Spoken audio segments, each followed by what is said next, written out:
agnostics, long-haired weirdos, short-haired weirdos, vandals, hooligans. The government, hug the government, love the government, hug the government, love the government, hug the government. Welcome to The Politics Guys, a place for bipartisan, rational, and civil debate on American politics and policy. I'm Michael Baranowski, a political scientist at Northern Kentucky University. I'm joined today by Oklahoma Christian University political scientist Trey Orndorff. Hey, Trey. Hi, Mike. So I'm really glad that you were able to join me today for this special episode we're doing on reasons to be rationally optimistic about coronavirus. But before we get to the episode, I want to thank our sponsor today, and that is the Coronavirus Daily Briefing. You know, with so much information out there about coronavirus and all the updates and so forth, it's really hard to keep up and pretty easy to feel overwhelmed. And so this is where Coronavirus Daily Briefing can really help out. It's a new podcast that comes out every day at 5 p.m. with the latest headlines and context around the COVID-19 coronavirus crisis. It's a production of Ride Home Media, the daily podcast people, and it covers all the things that happened today, as well as all the things you can do to protect yourself tomorrow. It's a quick 15 to 20 minutes, and you're up to date. The New Yorker magazine called it one of the top coronavirus podcasts to listen to, saying it stays on the right side of informed, non-hysterical, and focused. Search your podcast app right now and subscribe to Coronavirus Daily Briefing. That's Coronavirus Daily Briefing. You'll also find a link in today's show notes. And one more thing before we get started. You know, during a time like this, I think we all can agree that civil and rational discussion and analysis is more important than ever. And we are incredibly grateful to the listeners who have helped out in the last few weeks by supporting the show on Patreon. We are doing our absolute best to keep up with everything and to release even more episodes and making them available to everyone. And we truly appreciate your support during this time. And of course, if you're not able to support us financially, we get that. We hope you'll consider, though, sharing the show on social media, which definitely helps out. And finally, of course, if you're not able to support us on Patreon, but you'd like to get our supporters-only episodes, just email me at mike@politicsguys.com, and I will get you all set up. Thanks so much for everything you do to keep the show going. All right. So, Trey, you know, not too long ago, I got an email from a longtime listener who wrote me, in the past couple episodes, you've sounded so sad and stressed. And I think, wow, if listeners are picking, and you know, that's fair to say, and it's a sad and stressful time, and that partly was the impetus for our doing this special episode today, because I feel like it's important to try to navigate between, on one end, the sort of Pollyanna-ish head in the sand, oh, everything's fine, this is just like the flu, except a little bit worse. And then on the other end, the catastrophizing. And so in a lot of media seems to go one way or the other, right? And what I'm hoping we can do here is find a middle ground and say to people, well, sure, this is incredibly serious, and I feel confident in saying this is the greatest crisis I've seen in my lifetime, but that doesn't mean that we can't find some reasons, again, to be reasonably, rationally optimistic. And I imagine you'd agree with that, right, Trey?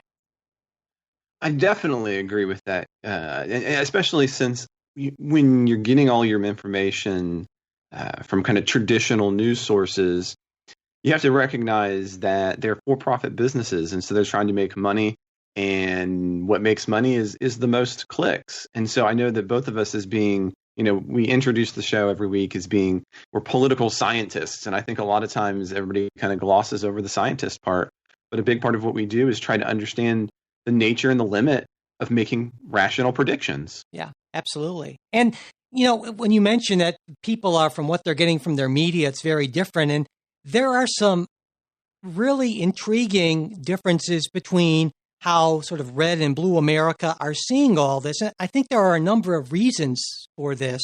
Obviously, on the right, what we're seeing is erring on the side of sort of minimizing. And on the left, when people are erring, I think they're erring on the side of the opposite of, no, I hate to say overreacting, but certainly maximizing, I guess you could say. And, I've been thinking about this a lot and reading about this. Go ahead. Oh, I was just going to say, I think maybe another way of, I was even kind of thinking of it as being kind of the Netflix version of it, right? It's almost like it's the end all pandemic of death. Yeah. And, I think part of that is on the right, people are taking cues from leadership figures like President Trump, who for so long and basically said this was, something of an over-reported hoax to try and destroy his presidency. And even after he shifted into saying this is a serious thing, he seems to still be uncomfortable with that. And his messaging on this, I think, to be charitable, has been inconsistent. But it's more than that. I think there's a lot more inherent mistrust of authority figures in government on the right and experts on the right. And finally, especially experts. Yeah, especially experts. And then finally, when you take a look at the geographic spread of the coronavirus and the hotspots, they tend to be in areas that are much more left than right. And so I think for all of those reasons, we're seeing two very different responses to this. And not to excuse either one, but I think it's important to try to understand why this is going on the way it is. No, it's a great insight. I'm here in Oklahoma, for example. Had it not been for the Utah Jazz, and I'm not in any way, this is not denigrating. I love NBA, best sport there is. But had it not been for the Utah Jazz player coming to Oklahoma, our cases would have remained at 2. We had 2 in Tulsa, but those were individuals who had been in Italy, knew they had been exposed, and were immediately put into isolation. And when the Utah Jazz player came, he did what a good Utah Jazz player does. He goes around and he visits the high schools locally, and that changed things. But even so, our numbers are just teeny in comparison to, say, California or New York. Yeah. And so I think you're very much right in, if I went out, we are in lockdown mode in Oklahoma, but the likelihood that if I walked out and got too close to a neighbor would be a fatal problem for somebody down the line from me is much, much lower than if that were to happen for somebody right now in some parts of New York City or New York State. Yeah, absolutely. So why don't we, I thought a way to sort of develop this or approach this episode would be to take a look at reasons for, again, rational optimism in at least 2 different ways. And there are reasons to be rationally optimistic about sort of the outcome, that what's going on now, what will be going on in the immediate future. And then we can also look at the aftermath, the medium to long term. And I think there are some reasons for optimism there. And I know that even though I've been putting in all these disclaimers, some people will say, well, you shouldn't be optimistic at all. But I would disagree with that. I think it's important to understand what the worst case may be and to prepare for very negative outcomes. But I think it's also important to understand that, that worst case scenarios are on a sliding scale of things, and to understand that things might not end up as badly as they can be predicted to on the far end. So, okay, here we go.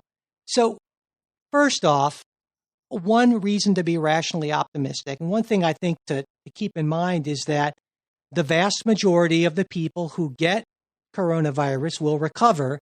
And for people under the age of, say, 60 or so, those rates are even higher. So I think you would agree, Trey, that is not necessarily a reason for optimism, but just an important fact to keep in mind. Well, and I think there's another one that's embedded in there, and being a parent myself, I think this is a place to find some solace. Unlike many diseases, say the flu, the youngest population, instead of it being, oftentimes in diseases, the youngest and the oldest population are simply the most at risk. And at flu season and for other kinds of season, this can be a very deadly time of year. It appears thus far, though, that the children, while not immune, are certainly at higher levels of resistance for reasons we don't understand than are even people my age. And so I think another, inside of these numbers that we take a look at, you're talking about who's going to be okay, not having to worry about, hey, what's going to happen to my three kiddos at the same rate as you're also simultaneously worrying about elderly population. That's another reason for some cautious optimism. Yeah, definitely. And also kind of related to what we seem to know with very spotty information is that while things will definitely get a lot worse in the United States, there also will be a decline. And China, I think, since it started from China, it's the best place to look for because it's the longest time frame. And the first cases in China were reported on December 31st. And on March 19th, China reported no new domestic cases. So now China, of course, was able to do a lot more sort of severe lockdown and monitoring things than we are here. But even so, this seems like, well, it's important to keep in mind that there will be a peak and it will be bad, but this will subside. And that's important to keep in mind. And our subsiding will arrive at the same time as traditionally these kinds of viruses tend to want to subside themselves. So we have the fortuitous good luck of having this potential peak and this potential subsiding coinciding with environmental factors that ought to help it peak as well. Yeah, definitely. And the fact, I think, that China has rebounded. Now, there are people who will, I think, rightly point out that we can't necessarily trust all their data, and it's not like everything's fine in China. That's absolutely the case. But given the fact that many of our much-needed medical supplies come from China, and should that be the case? Well, that's definitely a discussion that we are going to have as a country once all this is over. But that's how it is now. And the fact that their economy, their production ability is starting to ramp up again when many other places, including us, are going to need it the most, that's a positive. Because if it hit at the same time, that would be a much bigger problem. Well, and I know that there's been a lot of people who've suggested, that the numbers from China can't be trusted. And again, like you, I'm not suggesting that, you have to take an authoritarian regime's word for everything. But if the numbers were truly as negative as I think some are suggesting, it's unlikely that we would see these kinds of productive gains happen. In other words, there are some measures you simply can't mask. Right. And so if Chinese production continues to increase at a rate, what we have to suggest is whatever the real numbers are, they obviously are in fact getting better, or we wouldn't see productivity going up. So one other thing, you can't hide everything. Another good reason for optimism, right? Even authoritarian regimes, if they're going to engage in the marketplace, can't hide everything. Yeah, that's a good point. I hadn't thought about that. And, another reason for optimism is when we look at some other places like Hong Kong and Singapore, there is some evidence that shows that very strict adherence to hand washing, disinfecting, and social distancing is almost as effective as avoiding contact altogether. Now, of course, it can't be as effective, but there have been some studies that have looked at, for instance, healthcare workers in those countries who followed these procedures but didn't have, have access to sort of special, N95 masks and that sort of thing. That suggests that, well, if people are very, very careful and diligent, that is going to be maybe even a little bit more helpful than we thought. And so given what we know about the almost inevitability of our going back to some limited version of regular economic activity in the next 2 to 4 weeks, and I say, based on my read of the Trump administration and a lot of other people, that's almost a guarantee. It's possible that things won't blow up quite as badly as some people are suggesting if people are very diligent. Yeah, and I think this is another area where a lot of cautious optimism, a lot of rational optimism is warranted. Many things, when you're trying to predict them in life, Mike, if you want to talk about, well, what's going to make a good we were talking before the show began about being a distance runner or endurance. And the answer is that most of these things, we know you want to be a healthier person. You don't want to have run a little bit every day, right? Swim a little bit every day, engage and walk a little bit every day. And the same thing holds true here. I think we tend to downplay how significant just being thoughtful about your physical distancing from others and washing your hands well and consistently will do. And we don't recognize what a big impact on numbers just those kinds of behaviors have, in the same way that it doesn't feel like if you go for a short walk every day that you've done anything miraculous, but in a month, the outcome is dramatic. And the same thing holds true here in the face of a pandemic. It's not going to be the big, flashy, showy item that's gonna help people. It's going to be adhering to the tried and true basics that will have some really big potential impacts on people's lives. And you're not going to see it, now when you're singing happy birthday twice and washing your hands. You're going to see it a couple of months from now. Yeah, absolutely. And, earlier on, we talked about how the virus targets different groups, older groups, particularly at higher rates. And of course, for all of us who have older friends and family and so forth, that's a huge and troubling concern.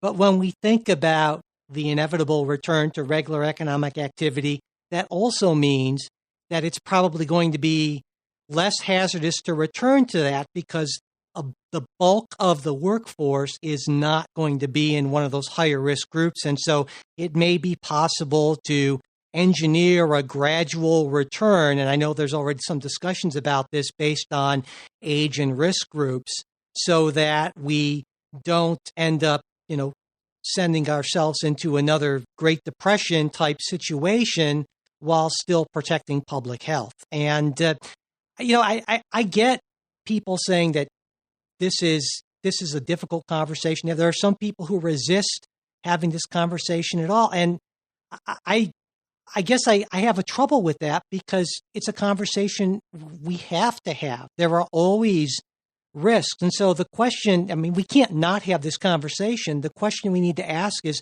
where's the balance point here? And so people, I think rightly, pointed out that President Trump should not be making comparisons to car crashes and saying, well, we don't have people driving just because people get killed in car crashes. That there are a lot of problems with making those comparisons, especially now. And I have a lot of problems with President Trump's rhetoric on this in general. But the larger point is true, is that public health is always a trade-off. And so the question is, where do we set those lines? And we need to be having those conversations now. Yeah, let me give a really pragmatic example. We had at Oklahoma Christian University, we have a faculty member who just recently retired, and he had numerous health problems. And as you well know, Mike, on a residential campus, diseases can spread through campus like wildfire. As a matter of fact, earlier this winter, we had about 30% of the student body had the flu. Wow. Now, is that going to hurt any of our students? No. In the long run, no. But we have a number of at-risk faculty members, and so we had to take some measures to try to keep other populations okay. And I think the problem is, and I think what you're kind of pointing out about what happens here with Trump, there is kind of a default level of response, and you don't think to yourself, I'm making a choice about probabilities, right? So my students, when they were coming in with the flu, they weren't thinking about the probability of very likely killing this individual. And so we had to be very careful to keep students away who were showing symptoms, because they weren't thinking about killing this particular individual. Sure. But then this gets into your mind, and then you start thinking about the probabilities. And I think for most people, because they don't think about those probabilities, it seems cold and maybe a little bit base to even suggest, like, as you were saying, well, we have to think about it. Yeah, but you are doing, whether you're thinking about it or not, you're doing it. Yeah. And I think that's kind of the point here is you've been doing this your whole life. You just weren't conscious. So maybe another bit of optimism here is, maybe we should be living those choices more purposefully. Yes. And that means talking about it and being uncomfortable, but it means recognizing, yeah, if I go into work with a flu, or I can actually harm somebody, maybe even take their life. And if you've never thought about that before, maybe it's time that we do. Yeah. And because it's an invisible thing, literally, it's just hard for people, I think, to grasp that in a very kind of tangible way. Another thing that I'm grateful for, and a reason I think for some optimism, is that despite momentary shortages of things like toilet paper and so forth, that we really still have a very strong production base. We have very robust transportation networks in most of this country and very strong supply chains. And they absolutely have been stressed in a lot of ways. And obviously, there are some very vital things that we don't have nearly enough of. But our ability to get critical things to people who need them is very important and very, very impressive. And I think we've seen a lot of people really making incredible efforts to do that. And that, I think, is a reason to, if maybe not be optimistic, but certainly be grateful. Heavens, yes. I was reading an article yesterday about a backlash against Amazon because for non-priority goods, even Prime members are now facing, what they were calling "quote unquote" long waits, end quote. Well, you knew what that was. Well, sometimes it'd be 3.5 weeks. Yeah. And all I could think to myself was, if we can be complaining about my coffee maker now going to take 3.5 weeks to get here during a pandemic, think how lucky we are. Yeah. And I recognize there's shortages of things, but I'm not going hungry. My family is not going hungry. We're not facing the prospect of going hungry. We're not facing the prospect. Each of them, some of them take some medicines. They are not facing a shortage of most medicines. I mean, talk about a miraculous time to be alive on that front, and think of the optimism there that my kids will eat, my kids will have their medicine.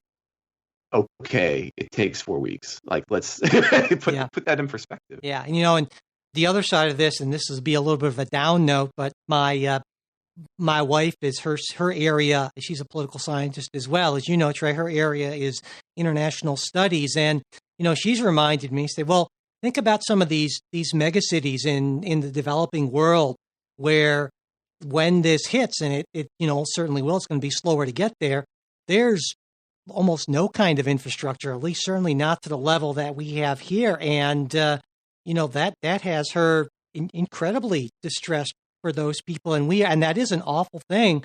And we just got to hope that by the time that does hit in those areas, that we have some treatments and ideally a vaccine. But it is we can feel, because most everyone who's listening to this podcast is in the developed world, and we can feel grateful for those things and those protections that oftentimes we maybe take for granted. Agreed.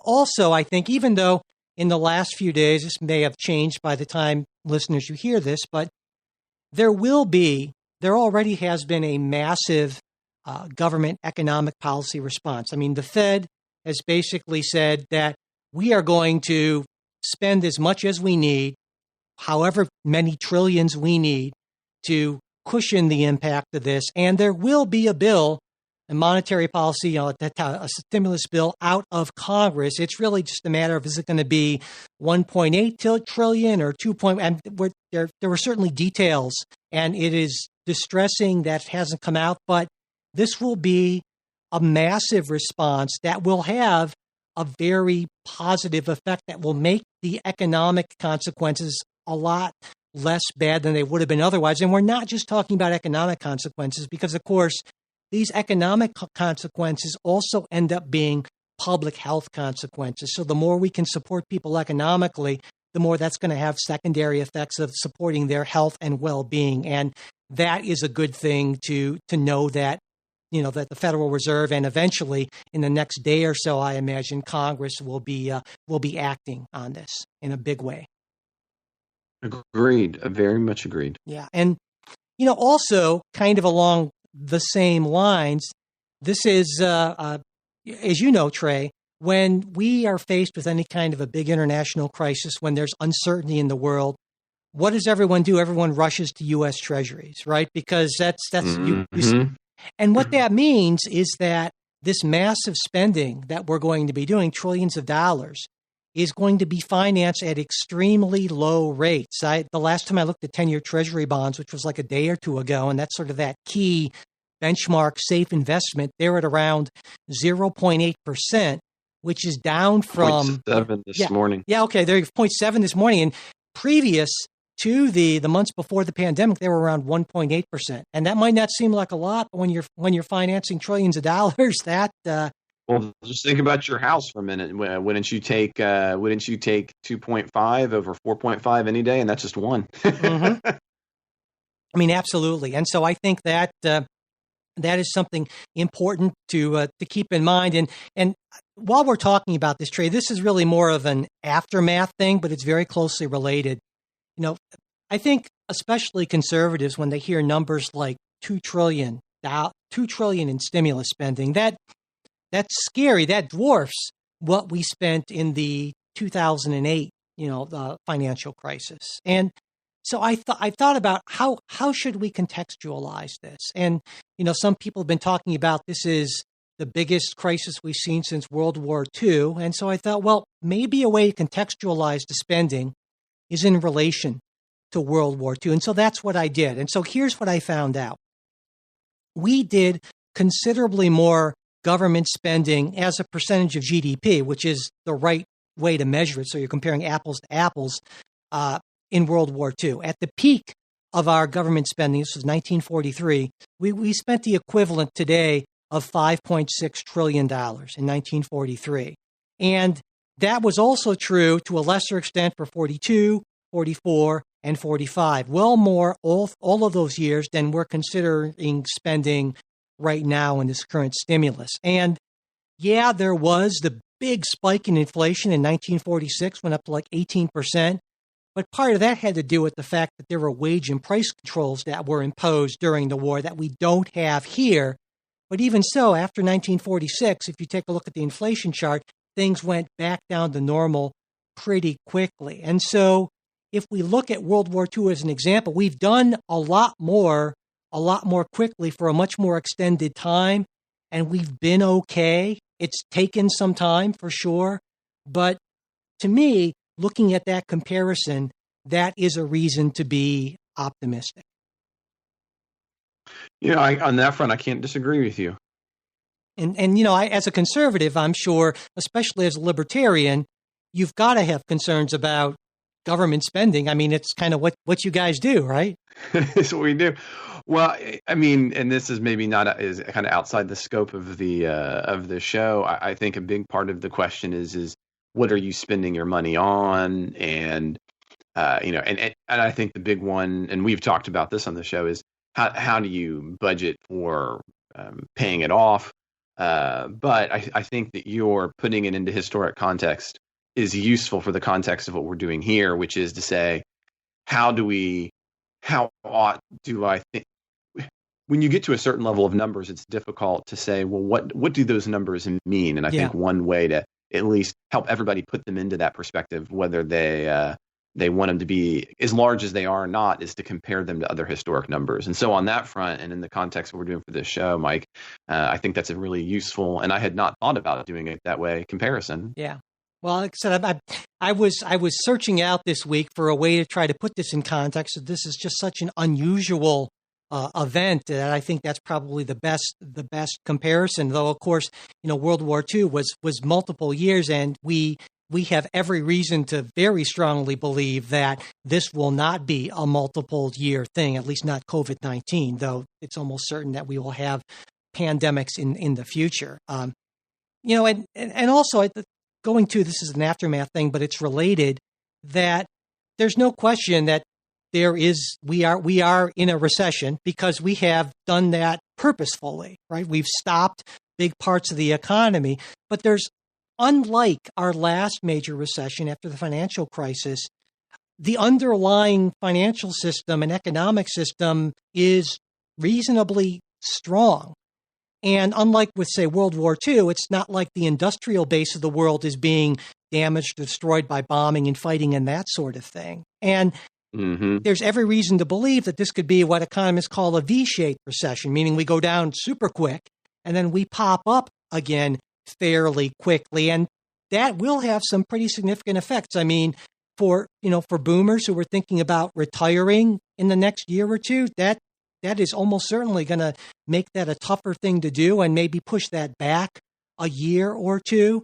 But even if you look at the overall economic growth trajectory building in the Great Depression and World War II, you see those numbers, that overall trend line, those things correct pretty quickly, even after greater dislocations economically than we're going to see. And so for me, that's a reason for optimism. And that's not to discount the short-term pain or the pain for the next couple of years that a lot of people are going to be feeling economically, especially those close to retirement. Well, and the other thing to keep in mind as a market watcher, and you're talking about that V-shaped recovery, is that this is a self-imposed recession, and as a result, unless that you think the underlying companies have issues, there's no reason to think that they won't resume where they were. And in some cases, it might actually mean there's an additional amount of activity. Today, one of the big ups is that more and more people are now doing shopping remotely for groceries, which has led to about a 300 to 350,000 job increase for grocery shoppers. Yeah. And those kinds of one of the things to keep in mind is once people kind of enter into these behaviors, it's kind of like you buy a subscription or become Amazon Prime, and then you think, well, I'm going to cancel that, and then it just never happens. There's reason to think that many of the things that we're using now and we come to like will just kind of get baked into the economy. And so while, right now people, not as you're pointing out, not to minimize anybody who's currently suffering a job shortage or a lack of hours because of a self-imposed recession, but these positions, they might continue to exist. Jobs that would not have existed may very well afterwards continue to exist because of consumer preference change, which leads to a bigger demand for some workers in a number of sectors. Yeah, that's a great point. One area in particular where I think we're going to see some longstanding changes is telemedicine. During the crisis, a lot of states are loosening their restrictions on that. And I think a lot of those restrictions are going to remain, at least to a certain extent, loosened after. And I think that, you can make an argument saying that, well, it's not necessarily better if people don't go out to get their groceries and things like that. You can argue either way, but expanding access to medical services for people who are not in a position to be able to easily get to a doctor, to me, that's a big positive for the future, and I think that's a positive thing that we might see coming out of this in the medium to long term. And more generally, of course, from a technology standpoint, right now in 2020, we're far better positioned to deal with all the sheltering at home and so forth than we ever have been. Can you? I can't imagine what would have happened, even 10 years ago. Right? Because everyone's on Zoom conferences, broadband. We couldn't have done that, at least not to the extent we're doing it now. And that would have caused even greater problems. So there's no way, for instance, that NKU could have moved all online in a decade ago, certainly not 2 decades ago, so there's that. Heavens no. And it's weird because this is one of the areas where when I'm teaching students, it's hard to kind of get them to realize and this word gets thrown around a lot, but I'm going to use it here because I think it is the case, what a miracle micro computing has been for the average human being in many ways. It doesn't mean they don't come with downfalls. And we've mentioned on the show a bunch of times issues with our connected world, but the ability of families to remain connected via instantaneous video chat, the ability of my classes to continue online so that students can get credit and not miss 5 weeks of classes effectively. It is remarkable what is possible to do remotely And that doesn't mean that we have to downplay the importance of seeing people face to face. Yeah. But the fact that we can do it this way it is just a testament to our human ingenuity. Yeah, absolutely. And another thing, this will be something that will be, I guess, disputable. But as a person of the left, and as somebody who looks to some of the Nordic countries and sees their systems and say, that would be so nice if we had it here. This is an opportunity, I think, for those of us on the left to point out the advantages of a strong social safety net in place, so that when things happen and happen on a large scale, we don't have to scramble so much to protect people, but those protections are built in. And not only that, that doesn't just apply to crises. I want to say that over the last couple of days, I've had a couple of little health things, and I've thought to myself, I felt a little bit of anxiety, saying to myself, well, what if I can't get to see the doctor for this? Or what if that I can get to see the doctor, but the medicine I need isn't available? What am I going to do? And it occurred to me that that's a question that I, as a privileged person in this country, a middle class, solidly middle class person, I don't have to ask myself that question very often.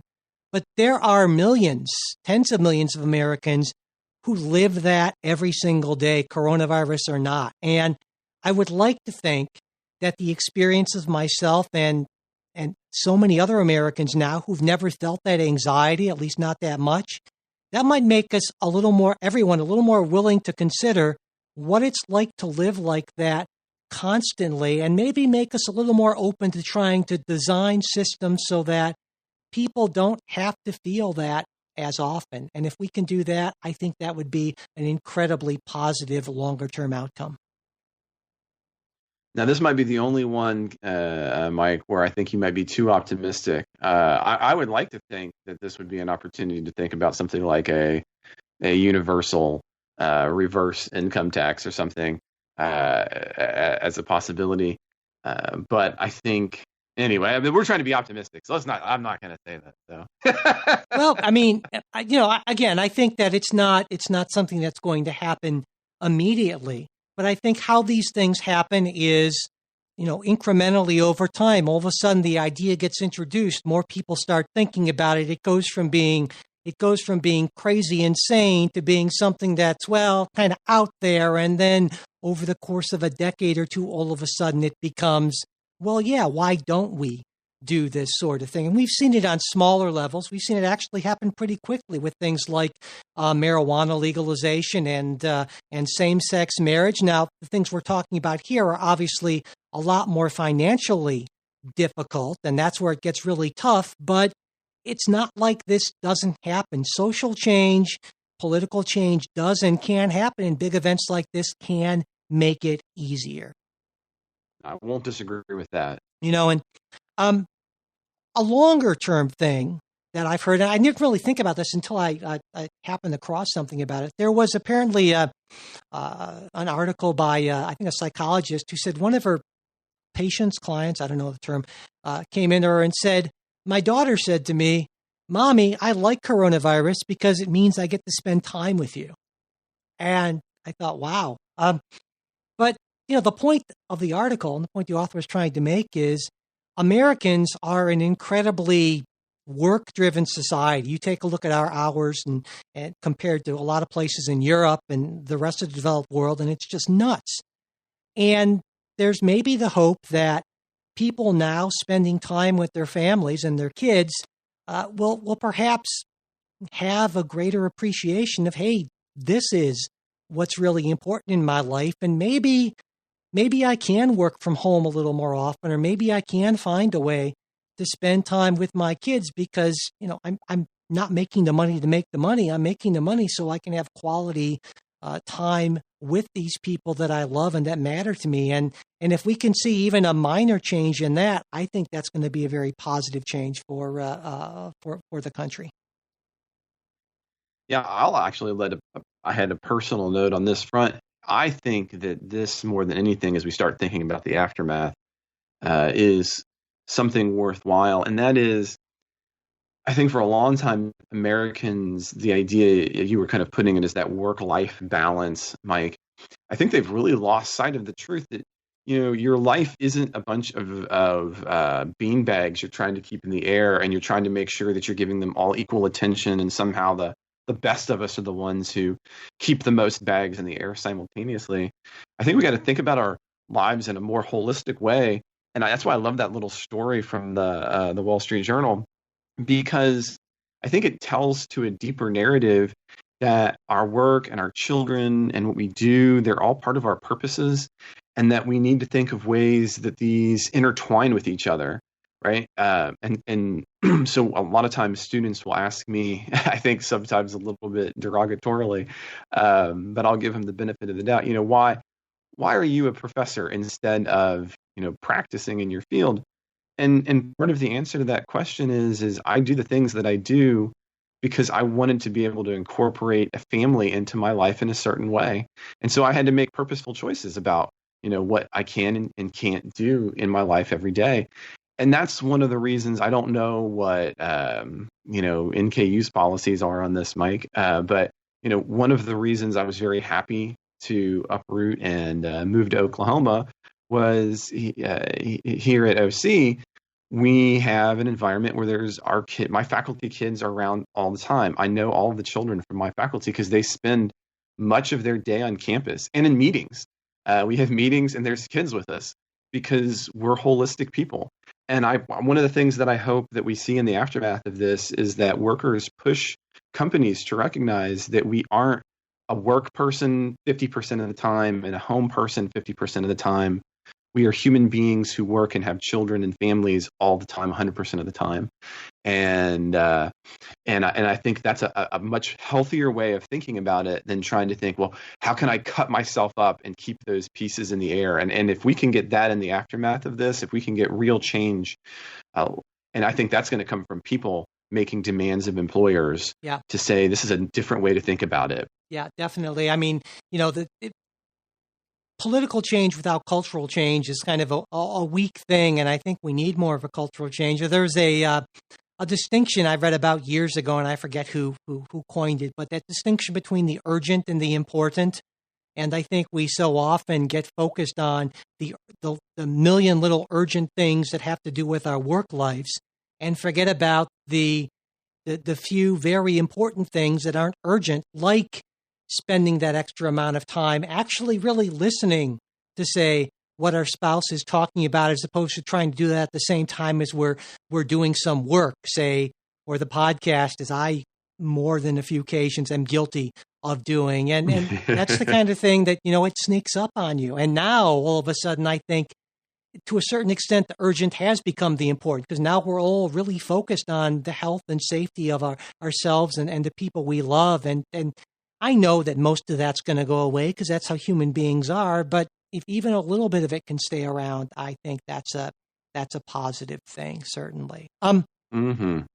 Also, I would like to think that based on this experience, some small but significant portion of the American electorate is going to more highly value competence and experience in our leadership. And kind of maybe move away a little more from leaders who may be appealing emotionally, but don't have much experience and are very divisive. And I'm talking about, of course, President Trump here. I pulled up some data from the National Election Study, which is, as you know, Trey, kind of like the gold standard for knowing what voters are doing and thinking.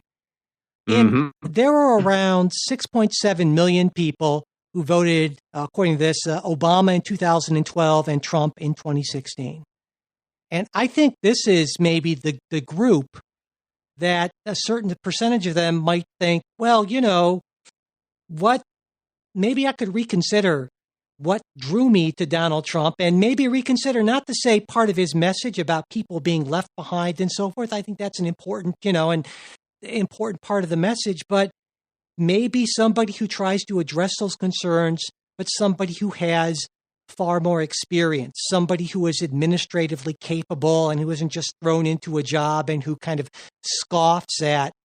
to a certain extent, scoffs at information and trusts his gut and those sort of things, where that's the sort of thing that in a major crisis that can be incredibly damaging. And I think it's still, to get on a little more negative note, the criminal lack of preparation and availability of testing, that's the example of the sort of thing that happens when you have people who are inexperienced and of questionable competence, even though they might sound good on Twitter. Yeah, and I think here one of the elements that I hope, we were talking about this in kind of the negative way earlier, so let's kind of spin it around in the positive way, and that is that we oftentimes don't value the ability to read, ingest data and information, and take away kind of rational outcomes from that. I mean, that's just not something that we as a culture have prioritized. Have you ever watched the Simpsons, the movie? Oh yeah, Mike? Yeah. So you'll know then one of my favorite, my all-time, I think it really sums up the American culture. It's President Schwarzenegger, and the EPA comes over. He's like, I have 7 different horrible options. Which one are you going to pick, Mr. President? And President Schwarzenegger's response is, I was elected to lead, not to read.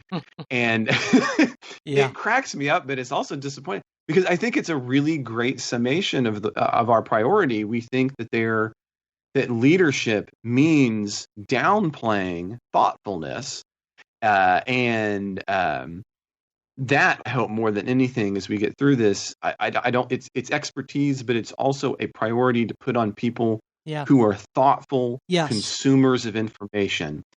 And I think if there's anything that just frustrates everything out of me about Donald Trump, it's that he is a man who purposefully doesn't read, both actually and metaphorically.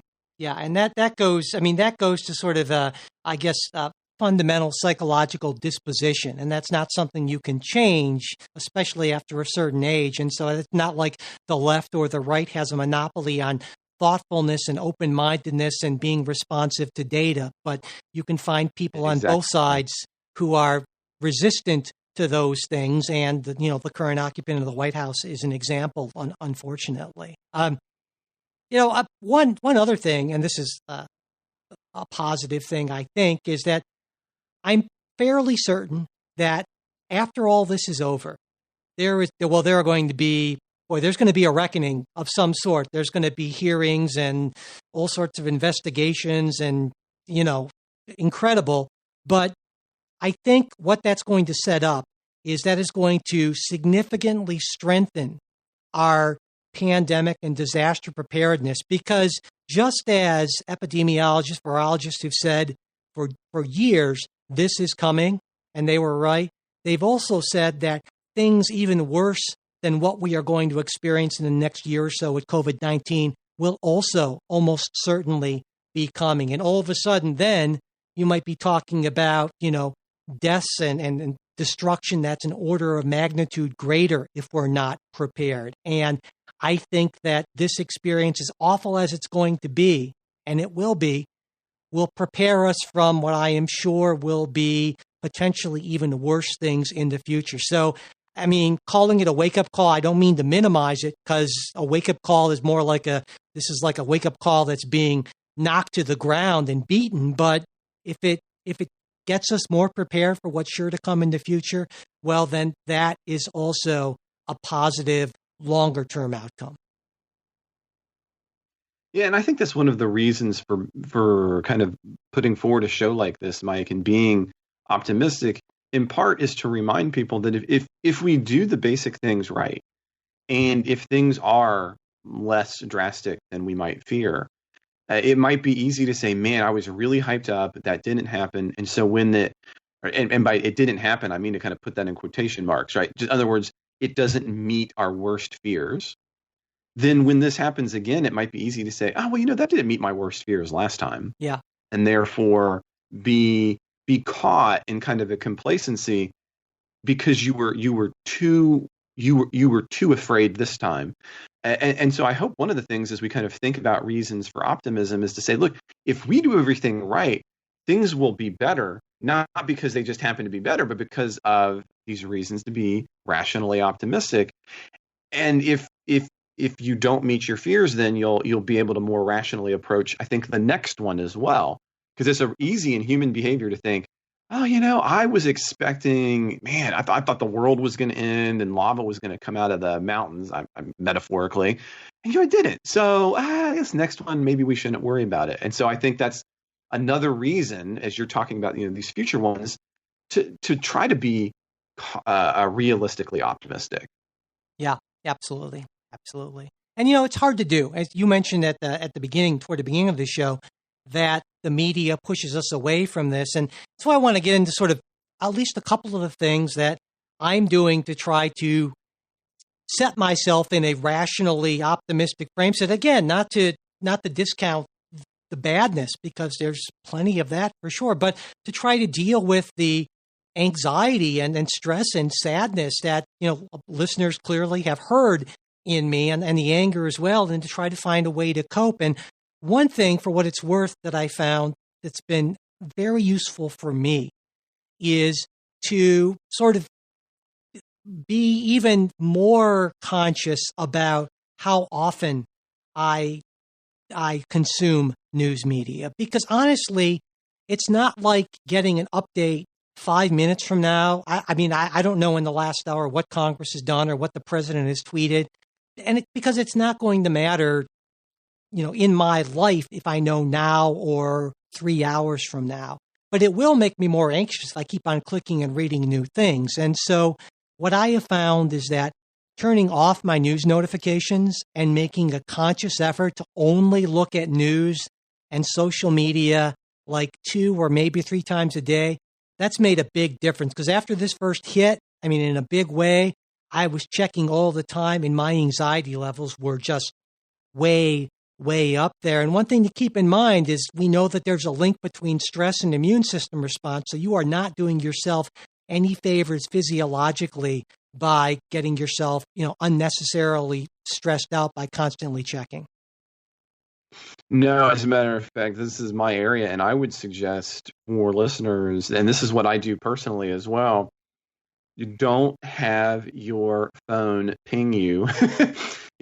Have your text messages ping you, unless maybe you're one of those people with thousands a day, but text messages and phone calls, and then have scheduled times through the day where for business and email or for keeping up with the news, you're going to read the paper is the way I like to think about it metaphorically.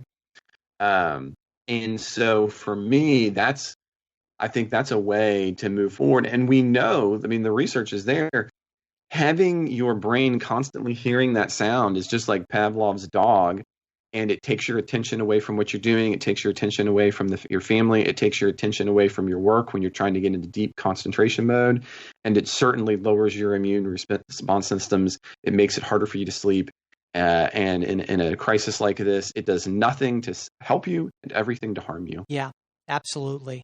And, this is especially a recommendation for my fellow left of center folks, is we've seen most of the most negative projections on the left. I saw Vox is a great example of this. They had a headline a couple of days ago, 6 things to know about the coronavirus testing disaster in the U.S. The medical supply chain is the latest fiasco. Now, there are a whole bunch of just trigger words right there, and that could be written to convey the same information in a much less sort of fear-inducing way. But that has been, for the reasons we talked about maybe at the beginning of the show, we've seen a lot more of that from the outlets that I tend to look at, and the outlets probably that a lot of my fellow left of center folks tend to look at. So let me recommend this to you.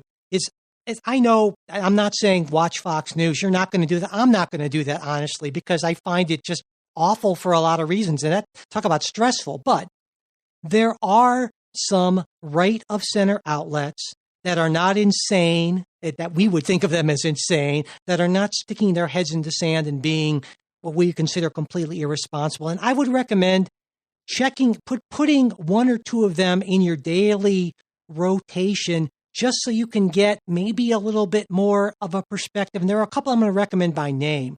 One is The Bulwark, and that is an anti-Trump sort of right of center website, and we'll have links to these in the show notes. Another is National Review. They're fairly anti-Trump in many ways, and I think that can provide somewhat of a more of a balance. And of course, the Wall Street Journal, though most of their stuff is behind a paywall. I've been checking them a lot, and it's not like I'm going to Breitbart or any kind of wild things like that. But I think that might help a lot of us get a little more of a balance from what I consider sort of the rational right, and that I found to be kind of useful, certainly. The Wall Street Journal, especially, I think, is one of the best one of the best newspapers that you can read today. Yeah, it's no Washington Post, but it's a nice counterpoint, I would say. Absolutely. So, no question. Fair. Anything else that you've been doing or you recommend that you found to be helpful during this incredibly trying time? Well, I think there's two big ones for me, and one that's hard for especially people. So this is not something I attempt to hide on the show, but I'm very much a devout Christian. I'm very religious, and so it can be really tough when you're not participating in your worship services across the spectrum. And I know this is not something for everybody. Many of our listeners share those kinds of faith beliefs with me.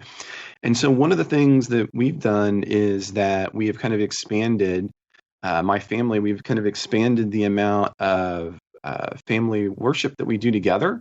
And that's a chance to kind of continue to have those comforts that you get from bigger services that you can't do right now. And for us, that's really hard. I think the hardest thing for me in the last couple of weeks has been not being at church, not being with my small groups. And that's really, really tough. And I think for those of you who have that, I suggest that find that time to continue to engage in your spirituality, regardless of your particular religious background. And I think you'll find additional comfort in that.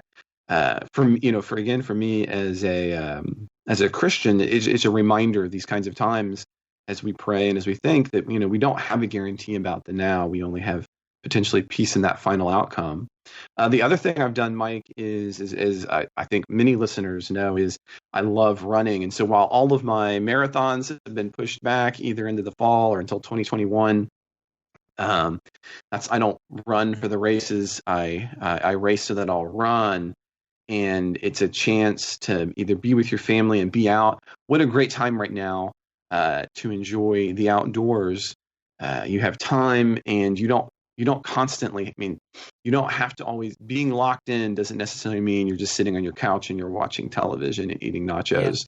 Yeah. It can also mean taking a chance to move your body and recognize that we were built to move. Yeah, absolutely. And I know we're about done, but one final thing I wanted to recommend is I come at this from a sort of you might call it agnostic / Buddhist / Stoicism standpoint. And so it gives me a little bit of a different perspective, certainly. But and while I recommend meditation in general, one thing that I found surprisingly helpful is that during stressful times like this, I know that I just find myself just regularly just tensed up in ways I don't even recognize. What I've taken to doing is just setting alarms on my phone for like every hour and a half. And when it goes off, I stop.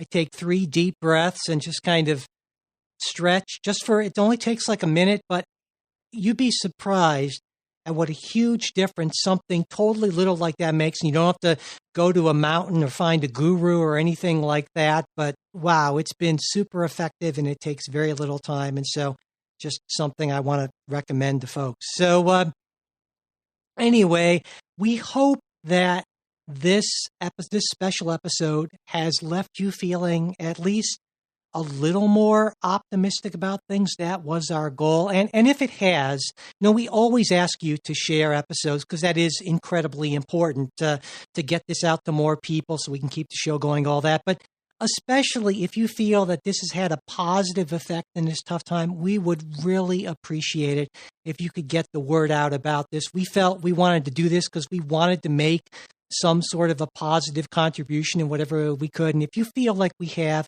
please share this episode with folks through social media, email, however we would really appreciate it if you think it's a positive thing. All right. And of course, if you would like to support the show and get access to our supporters bonus stuff and so forth, you can do that by going to patreon.com/politicsguys. And again, if you can't afford to become a supporter, just email me, mike@politicsguys.com, and I will get you access to all of our content. And if you want to get in touch with us, our general email is mail@politicsguys.com. We have a great bipartisan politics subreddit, and you'll find the URL in the show notes, or you can just search for bipartisan politics on Reddit. There's also our Facebook page, facebook.com/politicsguys page, and we are on Twitter @politicsguys. So if you do forward stuff on Twitter, if you could mention us, that would be great. We're @politicsguys. The executive producers of the Politics Guys are Bruce Johnson, Wilma Moreno, Andra Masker, Daniel Toe, and Chris Wilkerson. Today's show was produced by Michael Baranowski. We'll be back with the new show on Saturday. We hope you'll join us.